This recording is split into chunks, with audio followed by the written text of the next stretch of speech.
Vexthor stood 12 feet tall in the command chamber of his ship. His 6 arms moved across the holographic display with practiced efficiency. Each arm ended in claws that could tear through steel. His skin shifted colors constantly, adapting to every shadow and light in the room. He was Kraveth, and the Kraveth were the galaxy's most feared hunters. For 10,000 years, his species had dominated the stars. They were bioengineered perfection. Their neural systems processed information 50 times faster than most beings. Their muscles could launch them 30 feet in a single jump. Their eyes saw in 12 different spectrums of light. When civilizations had problems that armies could not solve, they called the Kraveth. Vexthor had never failed a contract. In his 300 years of life, he had eliminated 847 targets across 200 worlds. Warlords, beasts, rogue artificial intelligences, even other hunters. His name alone made rebel factions surrender. His reputation was his greatest weapon. The hologram flickered and a new contract appeared. Vexthor read it with growing amusement. The Galactic Council wanted him to eliminate a species on a newly discovered planet. These beings called themselves humans. They lived on a small blue world in an unremarkable star system. Sector 7841. Nothing special about it. But humans had become a problem. They had achieved faster-than-light travel only 10 years ago.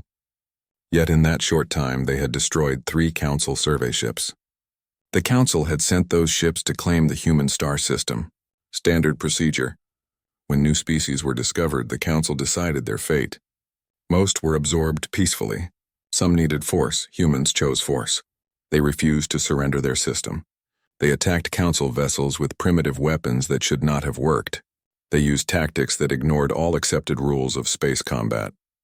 They were aggressive, unpredictable, and growing too fast. The Council deemed them a threat that needed elimination before they spread further. Vexthor studied the data files about humans. He laughed at what he saw. These creatures were pathetic. They stood only 6 feet tall on average. They had 2 arms, not 6. Their skin provided no armor or camouflage. They possessed no natural weapons. No claws, no fangs, no venom, no horns. They could not even see infrared or ultraviolet light. Their reaction time was slower than almost every other species in the galaxy. The files showed human soldiers in training. They moved in clumsy formations. They carried primitive projectile weapons that used chemical explosions to launch metal fragments. How primitive. Vexthor's species had abandoned such technology 5,000 years ago. These humans were barely evolved from animals. The contract specified a strategic target. The Council wanted Vexthor to attack a human military facility on their homeworld. The facility was located on a peninsula in a region called Korea. According to intelligence, this base trained humanity's finest warriors. The Council believed that crushing their best soldiers would break human morale. After that, eliminating their leaders would be simple. Vexthor accepted the contract immediately. This would not even qualify as a real hunt. It was pest control. He would be done within a week, perhaps less. He set his ship's course for Earth and entered faster-than-light travel. The journey took 3 days. Vexthor spent the time studying every detail about humans and their world. He learned their languages, their military structure, their technology. All of it confirmed his initial assessment. They were weak, fragile, and simple-minded. Their greatest weapons could barely scratch his ship's shields. Their fastest vehicles were slower than his natural running speed. Their strongest soldiers could lift perhaps twice their body weight. Vexthor could lift 50 times his own weight with 1 arm. When he arrived at Earth, he used his ship's advanced sensors to scan the planet. It was beautiful in a primitive way. Blue oceans, green continents, white clouds, a young world with a young species. Such a waste that they had to be eliminated. But the Council's word was law. The Council maintained galactic order. They decided which species deserved to survive. Vexthor positioned his ship in orbit on the dark side of Earth's moon. Human sensors were too crude to detect him there. He launched a stealth pod toward the planet's surface. The pod was invisible to radar, infrared, electromagnetic, and quantum detection. It landed silently in the mountains near the Korean military facility. He emerged from the pod and stretched his limbs. Earth's gravity was comfortable, slightly lighter than his home world. The air was breathable, rich with oxygen. He activated his adaptive camouflage and became effectively invisible. Only the most advanced sensors could detect him now, and humans possessed no such technology. Vexthor approached the facility on foot. It was surrounded by walls, guard towers, and sensor arrays. Primitive security for a primitive species. He simply walked through a drainage pipe that emptied into a nearby river. No guards, no sensors. The humans had not even considered such an obvious entrance. Inside the base, he moved like a ghost. His footfalls made no sound. His camouflage shifted with every environment. He passed human soldiers who never knew death walked beside them. He studied them carefully. They wore uniforms of green and gray. They carried rifles and pistols. They talked and laughed with each other, unaware of the danger in their midst. Vexthor found the barracks where soldiers slept. Rows of beds, maybe 50 soldiers in one large room. He could kill them all in minutes. But that would not serve the Council's purpose. The Council wanted fear. Fear was a weapon that saved time and resources. If humans were terrified, they would surrender faster. He waited until deep night when the soldiers slept soundest. Then he chose 3 targets, a corporal named Tay and 2 others. He killed them silently, efficiently. He arranged their bodies in a specific pattern on the barracks floor. It was a traditional Kraveth symbol, a warning, a promise. It meant, death is hunting you and death cannot be stopped. Then he left the same way he had entered, through the drainage pipe. Behind him, he knew the humans would soon discover the bodies. They would panic. They would realize something beyond their understanding was hunting them. Fear would spread. The facility would collapse from within. Vexthor returned to his hidden pod and rested. Tomorrow he would strike again. Tomorrow he would begin systematically eliminating their best warriors. Within a week, this facility would be a graveyard. Within a month, human leadership would be begging for mercy. He had no doubt about his success. He was Kraveth. He was the apex predator of the galaxy, and humans were just another species that had dared to challenge the Council's order. As Vexthor closed his eyes to rest, he felt satisfied. This contract would be the easiest of his long career. He had no idea how wrong he was. The alarm screamed through the facility at dawn. Soldiers rushed from their beds, grabbing weapons and gear. In the main barracks, 3 bodies lay arranged in a strange pattern on the floor. Corporal Tay and 2 others, all dead, all killed without a sound, while 50 other soldiers slept nearby. Captain Kang arrived within minutes. He was a hard man with gray in his hair and scars on his hands. He had fought in 3 wars and survived situations that killed better men. He looked at the bodies without flinching. His eyes traced the pattern they formed on the floor. Lock down the entire facility, he ordered. Nothing in or out. Check every sensor, every camera, every entrance. Whatever did this is still here. Lieutenant Wu approached. She was younger than Kang, but her eyes held the same hardness. Sir, there is no sign of forced entry. No alerts from any security system. How is that possible? Kang knelt beside the bodies. Because whatever killed them is more advanced than us. Much more advanced. He pointed at the pattern. This is not random. This is a message. It wants us to be afraid. Within hours, the facility transformed. Every soldier was armed. Patrols doubled. Scientists arrived to examine the bodies. They found something strange. Traces of blood that was not human. It was blue with a chemical structure unlike anything in Earth's database. Whatever had killed these soldiers had left evidence behind. Dr. Rin, the base xenobiologist, studied the blood under a microscope. She was a small woman with sharp eyes and quick hands. This is alien, she announced. Not just foreign, alien from another world, Kang nodded. Earth is not alone in the universe. We knew that. Now something from out there wants us dead. He turned to address the assembled soldiers. Listen carefully. 3 of our people died last night. Whatever killed them could have killed all of you, but it did not. It left a message instead. It wants us afraid, he paused, letting his words sink in. Here is what I want you to understand. Whatever this thing is, it bleeds. That blue blood proves it. If it bleeds, we can hurt it. If we can hurt it, we can kill it. We are not prey. We are soldiers. We are hunters, and starting now, we hunt it. The soldiers roared their approval. Fear turned to anger. Anger turned to determination. Vexthor, watching from his hidden position in the mountains, heard the roar through his audio sensors. He frowned. This was not the reaction he expected. Humans should be terrified. Instead, they sounded ready for war. 2 days passed. Vexthor observed the facility carefully. The humans had changed their behavior. Patrols moved in unpredictable patterns. They used mirrors to check behind corners. They wore cameras that recorded everything. They had adapted quickly. Too quickly. Still, they were only human. Vexthor decided to demonstrate their helplessness with a daylight attack. He chose a patrol that ventured into the forest for training exercises. 6 soldiers led by Lieutenant Wu. He followed them silently, invisible in the dappled sunlight. When they reached a clearing far from the facility, Vexthor decided to strike. He would kill them all, arrange their bodies in another pattern, and let the facility find them. Fear would return. They would realize that daylight offered no safety. He deactivated his camouflage and dropped from a tree branch into the center of the patrol. His 12-foot frame towered over the humans. His 6 arms spread wide. His skin rippled with threatening colors. He expected them to freeze in terror.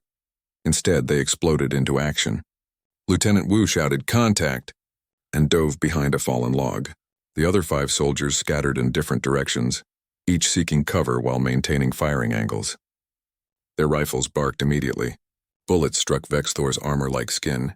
Most bounced off, but some penetrated enough to sting. Vexthor leaped toward the nearest soldier, but that soldier was already moving. They all were. They did not stand and fight. They moved constantly, covering each other with suppressing fire. Wu threw a grenade, but not at Vexthor. She threw it behind him, into the tree line where he planned to retreat. The explosion cut off his escape route. Fire spread through the dry brush. Smoke filled the air. Vexthor suddenly found himself surrounded by moving targets who refused to behave like prey. One soldier fired a weapon that launched a net. Another threw a canister that released sticky foam. They were trying to trap him, not just kill him. For the first time in decades, Vexthor felt something unfamiliar. Uncertainty. These humans should be dead. Instead, they were forcing him to defend. A bullet grazed his shoulder. Another struck his leg. They were aiming for joints, for weak points. How did they know where to aim? Vexthor activated his camouflage and fled into the forest. Behind him, he heard Wu shouting coordinates into her radio. She was calling for support. Multiple teams were moving to surround him. He ran faster, pushing his powerful legs to their limit. He escaped, but barely. He retreated to his pod in the mountains. When he checked his wounds, he found something shocking. One bullet had lodged in his shoulder joint. It was designed to penetrate armor. These primitive humans had already analyzed his biology from the blood he left behind. They had created weapons specifically to hurt him. In 2 days, Vexthor accessed the facility's communications network. He needed to understand how they had adapted so quickly. He listened to radio chatter and computer files. What he heard disturbed him. Captain Kang was holding a briefing. "We have confirmed it is a single target. Approximately 12 feet tall, 6 arms, advanced camouflage. It is faster and stronger than any human, but it is not invincible. We wounded it today. We forced it to retreat. That means we can win." Dr. Rin was explaining her analysis. The alien blood shows extremely high metabolism. It is fast and strong, but that requires massive energy. It must eat constantly. It cannot maintain invisibility and combat speed indefinitely. We can outlast it. Sergeant Day, a psychological warfare specialist, added his assessment. The first attack was theatrical. It arranged bodies in a pattern. This creature has an ego. It wants to terrify us, but we can use that against it. If it thinks we are hunting it, its pride will make it take risks. Kang nodded. So we stop defending. We start hunting. We set traps. We use our advantages. It is faster, but we are smarter. It is stronger, but we adapt better. And most importantly, we never quit. Vexthor shut off the audio feed. He sat in silence, processing what he had learned. These humans had analyzed him completely. They understood his strengths and weaknesses. They had identified his psychology. They were not reacting with fear. They were reacting with calculated aggression. He checked the Galactic database for any information about humans and warfare. What he found made his blood run cold. Humans had been fighting wars for their entire recorded history. They had fought each other for thousands of years. They had developed hundreds of different combat styles. They had written books about strategy and tactics. They were persistence hunters. On their ancient plains, they had chased prey animals for hours until the prey collapsed from exhaustion. They did not need to be faster. They just needed to never stop. They had brought that mentality into space. Vexthor realized he had made a terrible error. He had judged humans by their physical bodies. He had ignored their minds. These were not primitive creatures. They were evolved for a different kind of hunting. the kind that required patience, adaptation, and relentless determination. For the first time in 300 years, Vexthor considered withdrawing from a contract. But his pride would not allow it. He was Kraveth. He was the apex predator. He would complete this mission, but now he knew the truth. This would not be easy. This would not be quick. The hunters had become the hunted, and the prey was fighting back. The facility became a fortress. Captain Kang brought in every expert he could find. Engineers reinforced weak points. Scientists studied every scrap of data about the alien hunter. Soldiers trained for a new kind of warfare. They were preparing to hunt something that had hunted across the galaxy for centuries. Dr. Rin worked day and night in her laboratory. The blue blood sample revealed incredible information. The alien cells were efficient beyond anything on Earth. Each cell contained multiple energy storage systems. Its muscles used quantum-level chemical reactions. Its neural pathways operated on principles human science barely understood. But efficiency came with costs. "It is like a racing car," Rin explained to Kang. "Incredibly fast, but it burns fuel constantly. Our analysis shows it needs to eat every few hours. Massive amounts of food. When it uses its camouflage and combat speed together, the energy drain becomes extreme. It can maintain peak performance for maybe 10 minutes. Then it must rest." Sergeant Day studied the psychological profile. It left that symbol to terrify us. It wanted a specific emotional response. That tells us it understands fear as a weapon. But it also means it is predictable. Creatures with egos make mistakes. They take unnecessary risks to prove their superiority. Kang absorbed all the information. Then he made a plan. "We cannot match its speed or strength, so we use time and distance. We force it to chase us. We make it burn energy. We use our advantage." "What advantage?" asked Lieutenant Wu. "It is better than us in every physical way." Kang smiled grimly. "Endurance. Humans can run for hours. We sweat to cool our bodies. We carry water. We plan ahead.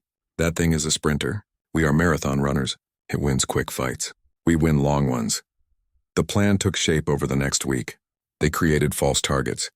Mannequins with heat signatures that mimicked human body temperature. Recorded voices that played on speakers. They scattered these throughout the forest around the facility. Each one was a trap. Private Yun became critical to the strategy. She was the facility's best sniper. Small, patient, and capable of absolute stillness. She could lie in a hunting blind for 18 hours without moving. Human persistence at its finest. "You will be our eyes," Kang told her. "Find it, track it. When it commits to a target, take the shot. 1 bullet. Make it count," Yun nodded. "1 bullet, sir. I understand." They positioned her in a camouflaged hide overlooking a clearing. In that clearing stood 6 mannequins arranged like a patrol. They had heat signatures, recorded voices, and even artificial breathing sounds. To sensors, they looked like real humans. Vexthor watched the facility from the mountains. He was hungry. His last successful hunt had been 4 days ago before he came to Earth. His energy reserves were dropping. He needed to kill humans, take their food supplies, and recover. But the facility was too well defended now. Then he spotted the patrol. 6 soldiers in the forest, far from the base. They were talking casually, relaxed. Easy targets. He moved through the trees using his camouflage to approach unseen. Something felt wrong, but hunger dulled his caution. He dropped into the clearing and deactivated his camouflage. His 6 arms spread wide, ready to strike. The soldiers did not move. They did not react. Vexthor stepped closer, confused. Then he understood. They were not soldiers. They were fakes. He had walked into a trap. The bullet hit him before he heard the shot. It punched through his secondary respiratory organ and exited out his back. Vexthor roared in pain and confusion. Where had it come from? He activated his camouflage and ran, but another bullet struck his leg. Then another grazed his head. Yun was firing from 800 meters away. Each shot calculated. Each shot precise. She was not trying to kill him. She was hurting him, forcing him to run in a specific direction.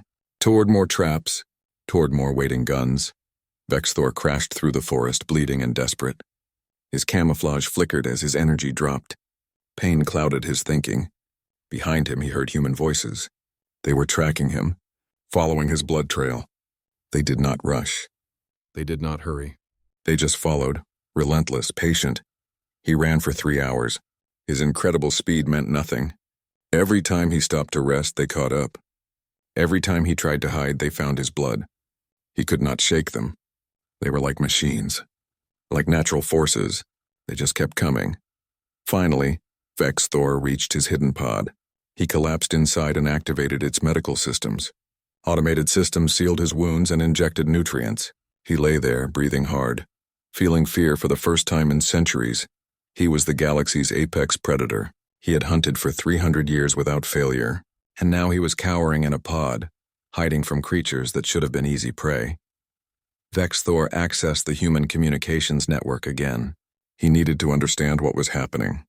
The first voice he heard was Captain Kang. "It is wounded but alive. Stay on the blood trail. No rush, we have time." It does not, then Dr. Rin's voice. "The blood analysis shows extreme fatigue markers. It is running on empty. If we keep pressure on it, it will make mistakes." Sergeant Day added, "It ran exactly where we predicted. Its tactics are advanced, but they follow patterns. Patterns we can predict and counter." Lieutenant Wu reported from the field. "Sir, we lost the trail at the river, but we have narrowed its location to 3 square kilometers. We will find it." Vex Thor shut off the feed. He lay in the darkness of his pod facing terrible truths. These humans had studied him for 1 week. 1 week. In that time, they had analyzed his biology, predicted his psychology, and turned his strengths into weaknesses. They had learned that his speed required energy he could not sustain. They had learned that his pride made him take risks. They had learned that his hunting patterns followed predictable logic. And they had adapted, humans adapted. That was their real strength. Not their bodies. Not their technology. Their minds. They learned. They changed. They improved. Give them a problem and they studied it until they solved it. Give them an enemy and they became whatever they needed to be to win. Vex Thor had hunted hundreds of species, but he had never hunted one like this. Most species, when facing superior force, surrendered or fled. Humans did neither. They studied. They planned. They outlasted. He thought about his own species, the Kraveth. 10,000 years ago, they had been like humans, aggressive, adaptive, and free. Then the Galactic Council had found them. The Council had offered technology and wealth. In exchange, the Kraveth became hunters for the Council. Enforcers, tools. Genetic modification made them stronger and faster, but it also made them dependent. They needed special foods only the Council provided. They needed special medical treatment only the Council offered. They had become the galaxy's greatest predators. But they had lost their freedom. Looking at humans now, Vex Thor saw what his species had once been. Weaker in body but stronger in spirit. Determined, independent, unwilling to serve. The Council wanted to eliminate humans before they became a threat. But Vex Thor now understood the truth. Humans were already a threat. Not because of their weapons or ships, but because of what they represented. They showed the galaxy that young species did not have to submit. They showed that adaptation and determination could overcome superior force. If humans survived, they would inspire others. The Council's control would weaken. The old order would crumble. That was why the Council wanted them dead. Not because humans destroyed survey ships, but because humans represented change. Vex Thor made a decision. He opened a communication channel on all frequencies. He sent a simple message in multiple languages. Humans of this facility, I am Vex Thor. I was sent to eliminate you. I have failed. You are better hunters than I expected. I request meeting. No weapons, only talk. You have proven your strength. Now prove your wisdom. He waited. Minutes passed. Then his pod's communication system activated. Captain Kang's voice came through clearly. Vex Thor, we know who you are. We know what you are. We also know you are just following orders. But here is what you need to understand. We will never stop fighting. You can kill some of us, but others will hunt you forever. We do not quit. We do not surrender. We adapt and overcome. That is what we do. Kang paused. But you are right about one thing. We prefer wisdom to violence. Tomorrow at dawn, come to the facility's front gate alone, no camouflage. If you want to talk, we will talk. If you want to fight, we will fight. Your choice. Vex Thor considered the offer. Every instinct told him it was a trap. But his pride said he had already lost. His survival instinct said running would not save him. These humans would hunt him across the galaxy if they had to. He believed that now, at dawn, he would face them. Not as hunter and prey, but as equals. The galaxy's deadliest hunter had learned a hard lesson. Sometimes the prey was more dangerous than the predator. Dawn broke over the military facility. The sun painted the sky orange and pink. At the front gate, 50 soldiers stood in formation. Every weapon was loaded. Every finger was near a trigger. But Captain Kang had given strict orders. No one fires unless he gives the command. Vex Thor emerged from the tree line. He was not camouflaged. His skin showed its natural colors, deep blue mixed with purple. He stood fully visible, his 12-foot frame making him tower over the humans. His 6 arms hung at his sides, empty of weapons. He walked slowly toward the gate. Lieutenant Wu whispered to Kang. "Sir, we could end this now." "One shot." Kang shook his head. "No, it came here without weapons." "That takes courage. Let us see what it wants to say." Vex Thor stopped 20 feet from the gate. He looked at the assembled humans. So small, so fragile. Yet they had defeated him. "I am Vex Thor," he said in perfect Korean. His translator device made his voice sound almost human. "I have hunted for 300 years. I have never failed a contract." Until now, Captain Kang stepped forward. He kept his rifle slung over his shoulder, but his hand stayed near his pistol. "I am Captain Kang. Why did you try to kill us?" "I was hired by the Galactic Council," Vex Thor said. "They deemed humanity a threat. I was sent to eliminate this facility, then your leaders. Standard procedure for aggressive new species." "We defended our home," Kang said. "That does not make us aggressive. That makes us free." Vex Thor tilted his head. "The Council does not recognize that distinction. They believe only the Council decides who deserves freedom. All other species must submit or be eliminated." A murmur ran through the soldiers. Dr. Rin pushed forward through the ranks. "You said you were hired. Does that mean you are not part of the Council?" "The Kraveth serve the Council," Vex Thor explained. "We have done so for 10,000 years. We are their hunters, their enforcers. We maintain galactic order." "You are slaves," Kang said bluntly. "You kill for masters who control you." Vex Thor's skin rippled with dark colors, anger, but he did not attack. "We are the apex predators of the galaxy. We are feared across 1,000 worlds. We are not slaves." "Then leave," Kang said simply. "Walk away. Refuse the contract. Go home." Vex Thor was silent for a long moment. Then he said quietly, "I cannot. My species is genetically bound to the Council. We require nutrients that only they provide, medical treatments that only they offer. If we rebel, we die within a year. We traded our freedom for power." It seemed wise at the time. Dr. Rin stepped closer. The soldiers tensed, but she waved them back. She looked up at the massive alien. "You came here to talk." "What do you want?" "To understand," Vex Thor said. "How did you defeat me? I am faster, stronger, more advanced. Yet you won. You judged us by our bodies," Kang said. "That was your mistake. Our strength is not physical. It is mental. We adapt, we learn. We never quit. Give us a problem and we solve it. Give us an enemy and we find a way to win." Sergeant Hyun, the facility's strategic planner, joined the conversation. "You are a perfect hunter, but perfection is a weakness. You have been the same for thousands of years. We evolve every generation. Every battle teaches us. Every loss makes us stronger." Vex Thor processed this information. Then he accessed his ship's computer and transmitted a data packet to the facility's network. "I am sending you information. Everything I know about the Galactic Council. Their strength, their politics, their military capabilities. Consider it payment for the lesson you taught me."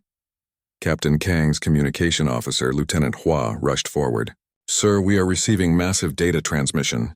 Galactic star maps, council fleet positions, political structure, everything." Kang looked suspicious. "Why would you betray your employers?" "Because you were right," Vex Thor said. "I am a slave. My species is a slave. And I just watched a species 1/10 my age defeat me using nothing but determination and intelligence. You showed me what we lost, what we gave up, freedom." Dr. Rin studied the incoming data on her tablet. Her eyes widened. "Captain, this is incredible. He is giving us everything. The location of every council world, the structure of their military, their economic systems. With this information, Earth can prepare for anything they send. The council will send more than just me," Vex Thor warned. "When they learn that humans still live, they will send fleets. You cannot defeat them with small arms and clever tactics." "Then we adapt," Kang said. "We always do. But you still have not answered my question. What do you want?" Vexthor's skin shifted to pale blue. Uncertainty. I want to propose an arrangement. I return to the council. I report that humanity has been eliminated. I provide evidence. Fabricated but convincing. This gives Earth time to prepare, time to grow stronger. Why would you lie to the council? Asked Lieutenant Wu. What do you gain? Perhaps I gain nothing, Vexthor admitted. Perhaps I lose everything, but I watched you turn defeat into victory through intelligence and will. I want to see if I can do the same. I want to reclaim what my species lost, even if it cost me my life. Sergeant Day, the psychological specialist, whispered to Kang. Sir, I believe it is telling the truth. Its body language shows genuine emotion. Shame, hope, determination. This is not a trick, Kang thought carefully. Every instinct told him this could be a trap. But he also understood opportunity. If we agree to this, what happens next? I return to the council, Vexthor said. I show them fabricated evidence of Earth's destruction. Destroyed cities, dead humans, whatever convinces them. They will believe me because I have never failed before. This buys you time, perhaps years. And what do you do after that? Rin asked. I continue working for the council, Vexthor said.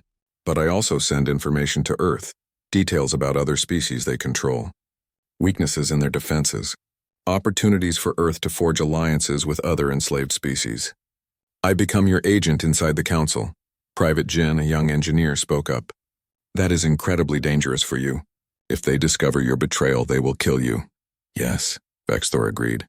But for the first time in 300 years, I would be choosing my own path. That is worth the risk. Captain Kang looked at his officers.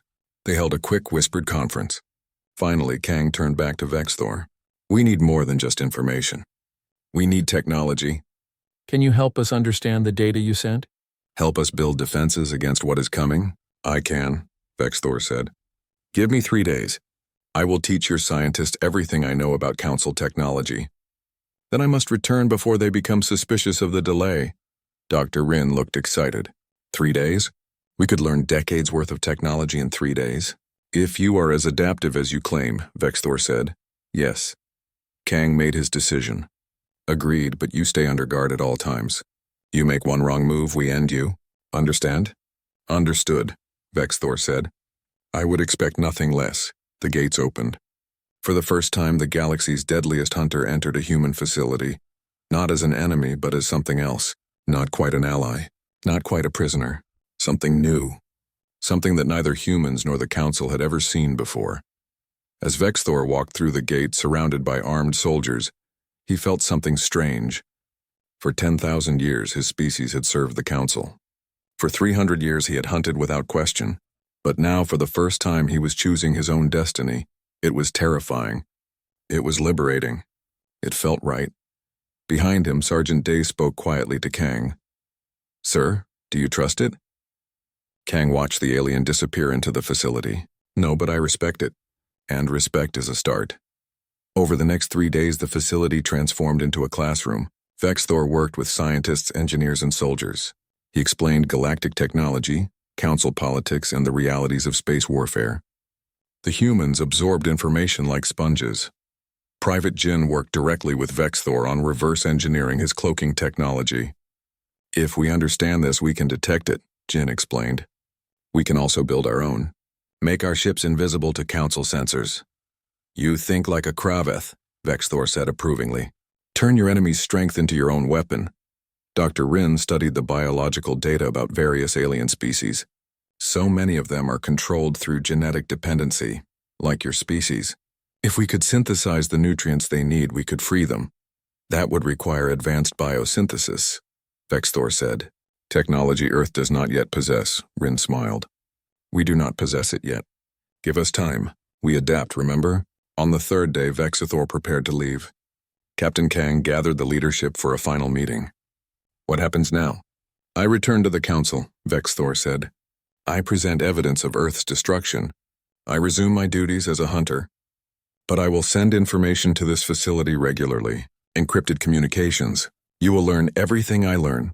And someday? Lieutenant Wu asked. What is the end goal?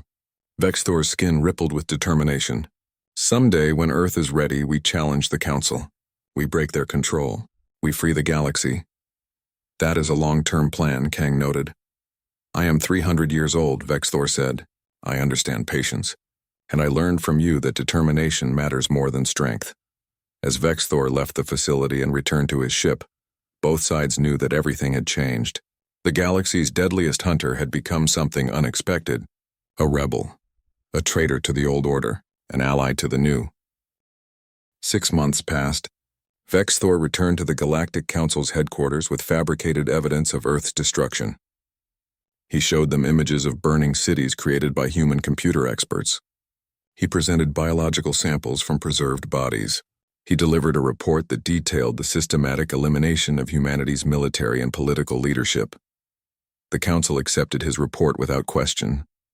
Vexthor had never failed before. Why would he start now? They paid him his fee and filed Earth away as another solved problem. The aggressive young species was gone.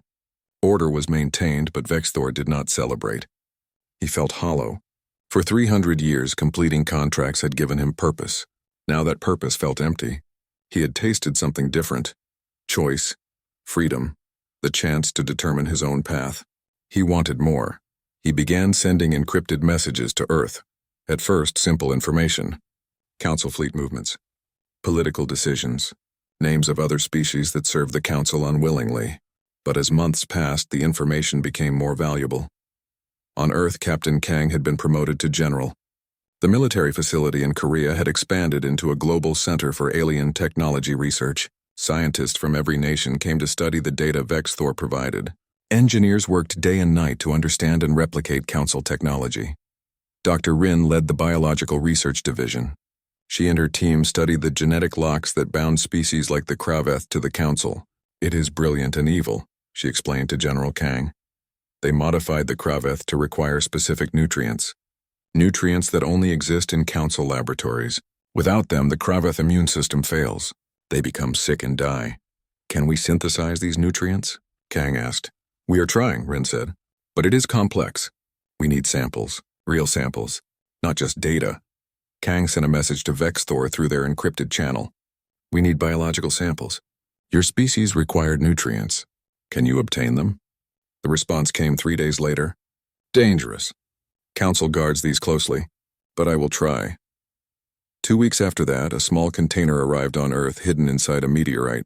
Inside were samples of the nutrients that kept the Kraveth dependent on the Council.